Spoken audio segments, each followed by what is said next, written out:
Doctor, pregnancy டைமில் கிட்னியில் என்னென்ன மாதிரி ப்ராப்ளம்லாம் வரும்? இந்த கர்ப்பகாலம் ப்ரெக்னென்சி டைமில் என்னென்ன கிட்னி ப்ராப்ளம் வரும் அப்படின்னு சொன்னால், ப்ரெக்னென்சி டைமில் ரொம்ப காமனாக எல்லாருக்கும் வர்றது யூரினரி ட்ராக் இன்ஃபெக்ஷன்.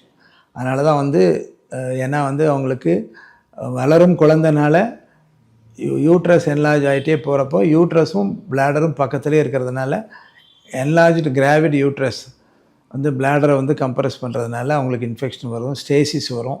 அதனால் யூரினரி ட்ராக் இன்ஃபெக்ஷன் ரொம்ப காமனாக வரும். ப்ரெக்னென்சி டைமில் வர யூரினரி இன்ஃபெக்ஷன் ரொம்ப கேர்ஃபுல்லாக ட்ரீட் பண்ணணும்.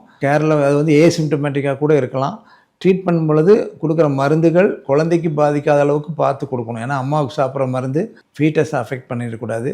திருப்பி வர இன்ஃபெக்ஷனை சரியாக ட்ரீட் பண்ணேன்னா அவங்களுக்கு அபார்ஷன் வர்றதுக்கு வாய்ப்பு உண்டு. அதனால் urinary tract infection touring pregnancy ஒரு சீரியஸாக நினச்சி நம்ம ட்ரீட் பண்ணக்கூடிய ஒரு வியாதி. இதை தவிர அவங்களுக்கு ப்ரெக்னென்சி டைமில் யூரினரி ட்ராக் இன்ஃபெக்ஷன் வர்றது லோவர் பிளாடரில் ஆரம்பித்து கிட்னிக்கு போய் ரத்தத்தில் கலந்து லைஃப் த்ரெட்னிங் காம்ப்ளிகேஷனாக கூட ஆகிறது உண்டு. சில நேரங்களில் கவனிக்காமல் விட்டாலோ, முறையான சிகிச்சை எடுத்துக்கொள்ளாமல் தவறினாலோ கர்ப்பகாலத்தில் வர simple urinary infection complicated urinary infection ஆகி அக்யூட் கிட்னி ஷட் டவுன் ஆகிறதுக்கும் வாய்ப்பு இருக்குது. அதனால் ரொம்ப சீரியஸாக அதை பார்க்கணும்.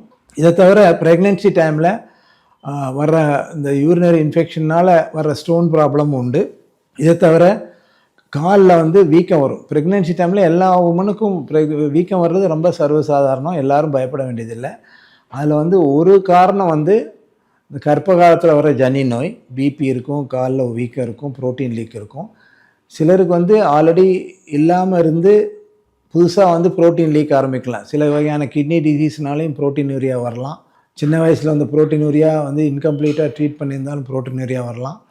இல்லைனா ப்ரீ எக்ஸிஸ்டிங் கிட்னி டிசீஸ் இருந்தாலும் கால் வீக்கம் வரலாம். ஸோ எல்லா கால் வீக்கங்களும் ப்ரெக்னென்ட் உமனுக்கு வந்ததுன்னா அது சாதாரணமாக கால் வீக்கம் நம்ம அலட்சியமாக விட்டுறக்கூடாது.